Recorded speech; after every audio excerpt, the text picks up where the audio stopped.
अरे गौरांग, झाली का बाबा तयारी तुझी? येस येस येस, फायनली गुढी उभारून झाली. मस्त आहे की नाही? गुड. या असल्या गोष्टी तुला बऱ्या जमतात सगळ्या. भरली आहे मग सगळं अगदी शिस्तबद्ध व्यवस्थित आहे हो. म्हणजे अरे सचिन, तुझ्याला नेत्रा कुठं आहे? येस येस येस, नेत्रा येते. अरे असं काय उगाच कशाला ओरडतेस?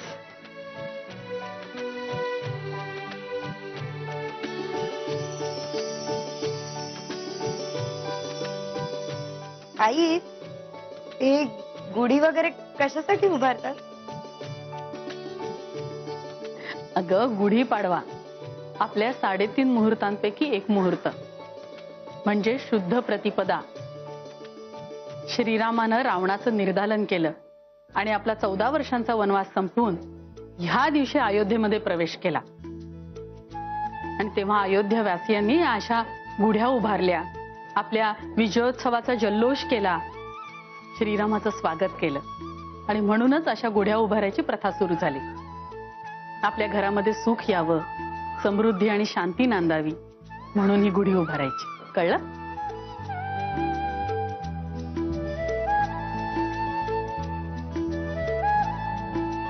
आई, समृद्धी तर आपल्या घरात आहेच, पण आता दादा आणि वहिनीचं बाळ आल्यावर सुखच सुख. तुझ्या तोंडात साखर पडो.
काय आजी, काय टाइमपास करतेस ग? गौऱ्या मेल्या ह्यो टाइमपास दिसतोय वैर. अरे देवाचं करतीये ना व. असं होय, हे काय रोजच करत असते? मला वाटलं आज काय नवीन करतेस की काय. आज नवीन काय हाय? अगं, आज पाडवा आहे, मराठी नववर्षाचा दिवस. कसला तरी संकल्प केला असशील ना? कसला केलायस? केलाय, म्हातारीने संकल्प केलाय. हे चालू झालेलं वरी संपायच्या आत काय बी करून स्वर्गाची वाट धरायची. बरोबर ना? मेल्या मुडद्या आयशीच्या मोरणावर टाकलायस वैर.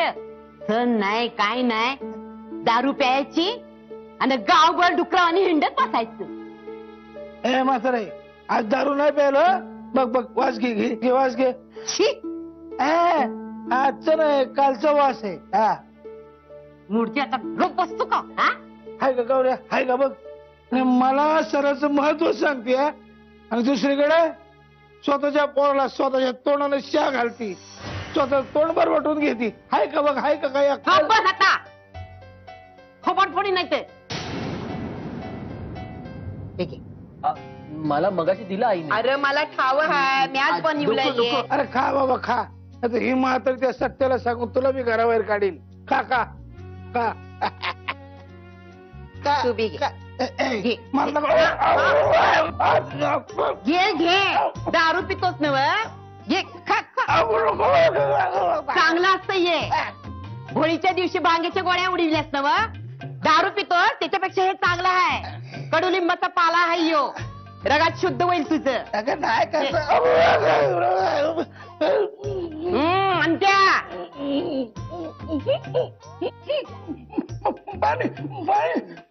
मी आणते, तू बस रा, ह्याच्यावर लक्ष ठेव. नाटक करतोय मला.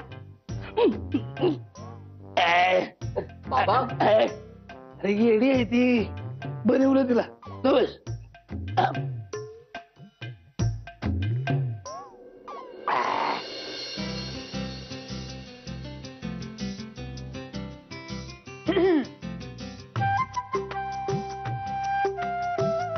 काय ग? काय लपवताय माझ्यापासून? मी हं? छे, मी कुठे खायला बोलतो मी? बघू हा हात. हा काय? तो हात बघू. काहीच नाही. काय लपवताय माझ्यापासून? म्हणजे ते हा अजय आलो.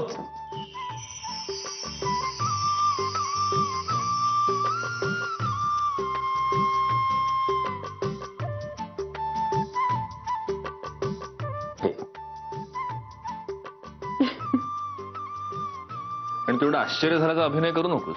तू काल रात्रीच बॉक्स उघडून बघितला होतास ना मंजिरी. तू चीटिंग करतेस. अहो नाही. हे बघ, बघितलं? दारातून पाहिलं मी.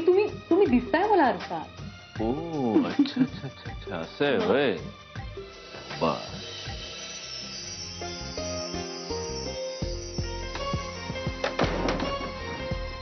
अहो तुम्ही हे काय करतात?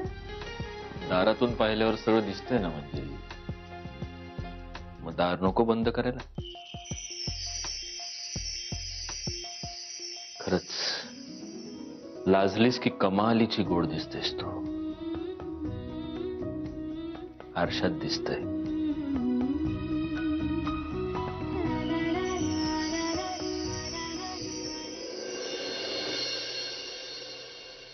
छान आहे ग. गौरंग नाही आला नाश्त्याला? आलो आलो आलो. ढॅन सरप्राईज. अरे ठेव काय? ही पाडव्याची मिठाई नाहीये. ही माझी मिठाई आहे. मी आणली. ही माझ्या सरप्राईजची मिठाई आहे.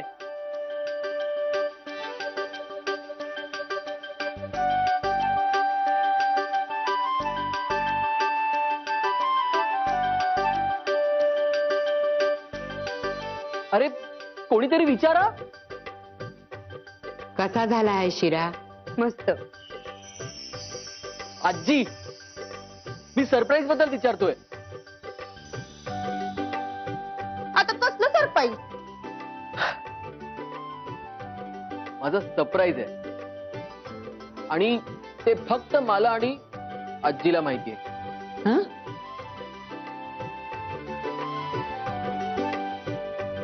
असं बाकी कुणाला बी माहित नाही? येस. म्हणजे या डुसकीला बी माहित नाही?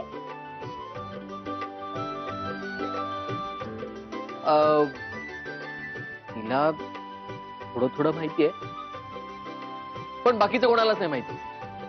समजा म्या म्हणलं की तुझं हे सरप्राईज आम्हाला बी ठाव आहे मग? ए आत्या उगाच फेकू नकोस. हं? काय ग काय माहिती तुला? हे म्या फेकत बिकत नाही हं? वहिनीला विचार. काय ग वहिनी याच ते सरप्राईज ठाव आहे ना आपल्याला? आई गौरांग, मला आणि मंजिरीला माहिती हो की नाही ग? हो म्हणजे मला नेत्राने सांगितलं. बहिणी तुम्हाला सुद्धा? नेत्रा खरंच डुचकी आहेस. हे आत्या बरोबर बोलतेस तू. गप्प बस. काही बोलू नकोस. एक तर तुझ्या पोटात काही राहत नाही.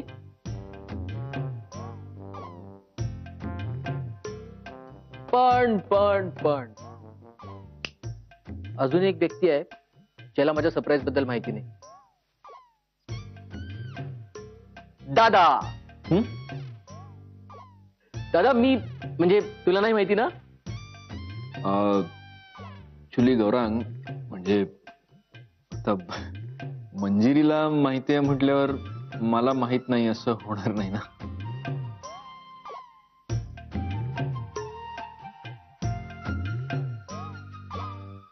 अच्छा नाही काय काय माहिती तुम्हाला सगळ्यांना?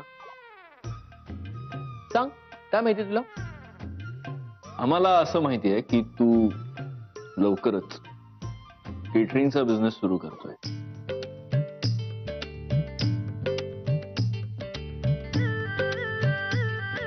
शी, हे जे मी तुम्हाला सरप्राईज द्यायला हवं होतं ते तुम्ही मला दिलं. काय यार, सगळ्यांना सगळंच माहितीये. Hold on. पण माझ्याकडे अजून एक न्यूज आहे जी कोणालाच नाही माहिती. माझ्या कंपनीचं नाव आहे सत्यशिला केटरर्स.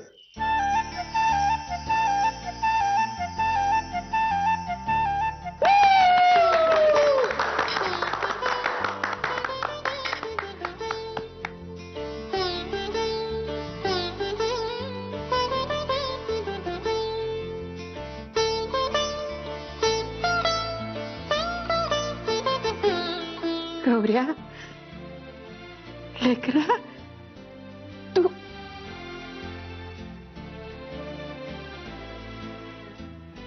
आजी, औक्षण फळू बाळ. ह्याच्यात तुझं आणि दादाचं दोघांचं नाव आहे. खरंच दादा जर माझ्या पाठीशी खंबीरपणे उभा नसता तर मी स्वतःच्या पायावर नसतो उभा राहू शकलो.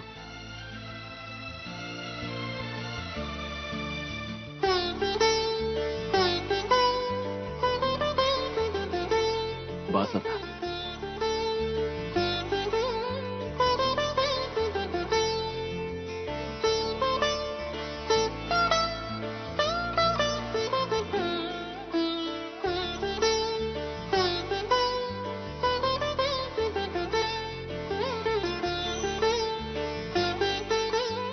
Okay okay, mood change.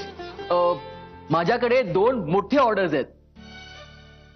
एक म्हणजे दादा आणि वहिनीच्या बाळाचं बारसं आणि प्रियाचं लग्न.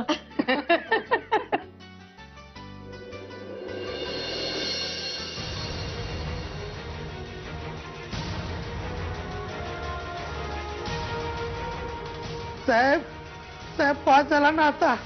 ऐक, 4 तास झाले साहेब. 8 तास होऊ द्या संख्ये, 8 तास होऊ द्या. बघू तुमच्या डोक्यात काय उतरतंय का ते. पण मला कशाला ही शिक्षा? Now you are on the point संख्ये. मुधोळकरने आमचा अपमान केला, आम्ही स्वतःला शिक्षा करून घेतली. आमच्या लाडक्या मिसेसला शिक्षा दिली आम्ही. थोडी बहुत शिक्षा आम्ही तुम्हाला दिली तर तुम्हाला काय प्रॉब्लेम नाही मालक. नाही ना? नसलाच पाहिजे.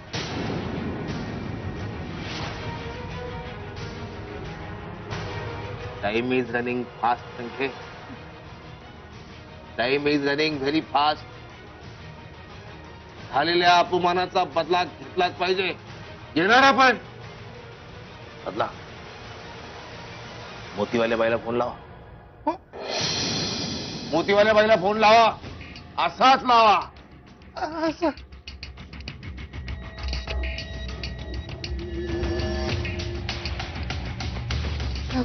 हॅलो.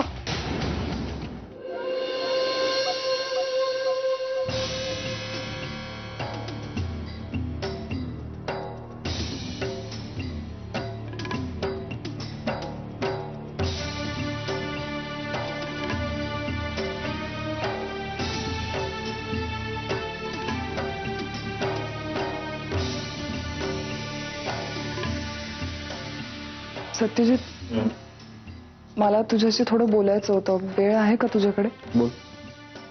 नाही, बोलायचं आहे ते महत्वाचं आहे म्हणून आले, नाहीतर आलेच नसते. उगीच नसतं पाल्हाळ कशाला लावलेस प्रिया, बोल ना. मला सुहासनी फोन केला होता, त्यांनी मला भेटायला बोलवलंय. मी जाऊ ना? जा, मला माझी परवानगी विचारायची काय गरज आहे? तुझी परवानगी घेणं गरजेचं वाटलं म्हणून विचारायला आले. हे बघ प्रिया,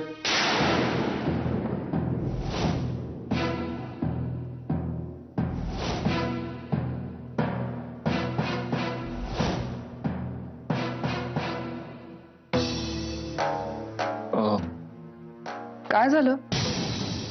तू काहीतरी बोलत होतास. नाही, मी काय म्हणतो की आपलं एवढं मोठं घर आहे, तुम्ही बाहेर का भेटताय? तुम्ही घरी भेटा ना. घरी? तू सरनाईकांकडे मंजिरीला भेटायला गेला होतास तेव्हा काय फक्त घरीच भेटला होता तुम्ही? तिला कधी बाहेर नाही घेऊन गेलास फिरायला? गेलो होतो आम्ही, बाहेर गेलो होतो आणि चांगले 50 किलोमीटर लांब गेलो होतो. काय हो, आठवत आहे ना? तू जा ग, बिंदास जा. Thank you so much. थँक्स काय, काहीतरी. बरं मग चारू आत्याला घेऊन जा सोबत. चारू मी आले. काय तुला हसायला काय झालंय? आपण बाहेर फिरायला गेलो होतो तेव्हा आपल्या बरोबर माझ्या घरातलं कोण कोण आलं होतं जरा आठवा. मंजिरी हे बघ. चहा घ्या. चारू आत्या.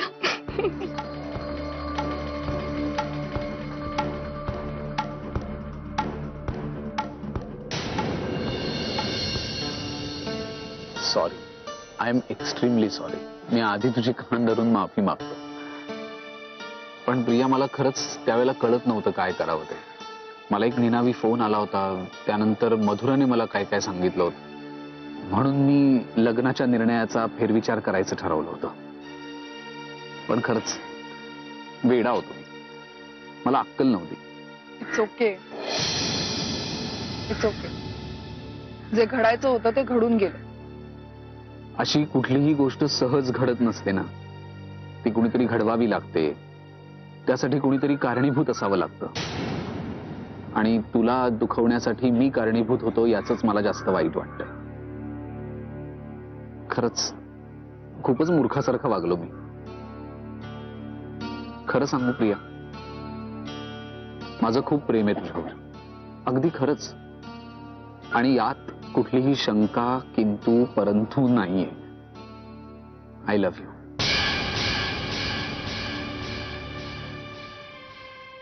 आणि हे फायनल आहे.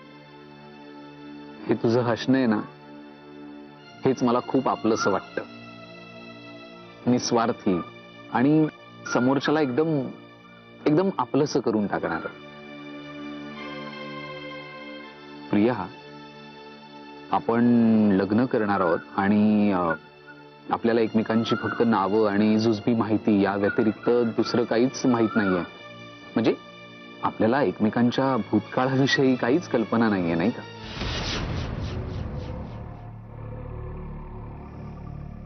पण एवढीशी ओळख पुरे नाहीये का? असं कोणीतरी म्हणालंय की ओळख करायला एक क्षणही पुरतो. आणि कधी कधी तर लोक आयुष्य एकत्र घालवतात आणि तरी अनोळखीच राहतात. वा, माझाच डायलॉग. पण मी तुला माझ्याबद्दल सगळं सांगणार आहे, अगदी खरं खरं सांगणार आहे. प्रिया, मी US ला असताना माझ्या आयुष्यामध्ये एक मुलगी होती, सई खानविलकर. माझीच बॅचमेट होती. आम्ही पार्ट टाइम जॉब सुद्धा करायचो. आम्ही जवळजवळ 3 वर्ष लिव्ह इन रिलेशनशिप मध्ये राहत होतो. पण मग बिनसलं कुठे? बिनसलं कुठे ते आम्हाला कळलंच नाही कधी. ना तिला कळलं ना मला कळलं. काही काही नाती ही कदाचित पूर्ण होण्यासाठी नसतातच. काही अनोळखी माणसं ही आयुष्याच्या वळणावर कुठल्याशा वाटेवर भेटतात, काही पावलं सोबत चालतात आणि नंतर तीच माणसं पुन्हा आपल्याला अनोळखी वाटायला लागतात. का ते काही कळतच नाही कधी. बस एवढंच आहे माझ्या भूतकाळाविषयी सांगण्यासारखं. आणि तू प्रिया, तुझं काय? असं कुठलं सत्य आहे जे अद्याप तू माझ्यापासून लपवून ठेवलंय?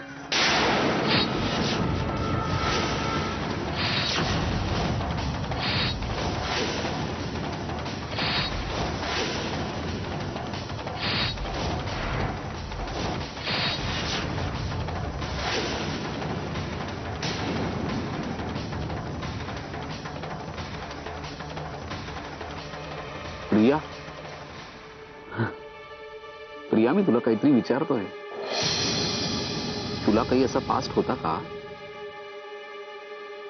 नाही, माझं असं कधीच काही नव्हतं. काय स्ट्रेंज. म्हणजे तुझ्यासारख्या सुंदर दिसणाऱ्या मुलीच्या आयुष्यात कधीच कुणी आलं नाही? आता मला खरोखरच संशय यायला लागलाय.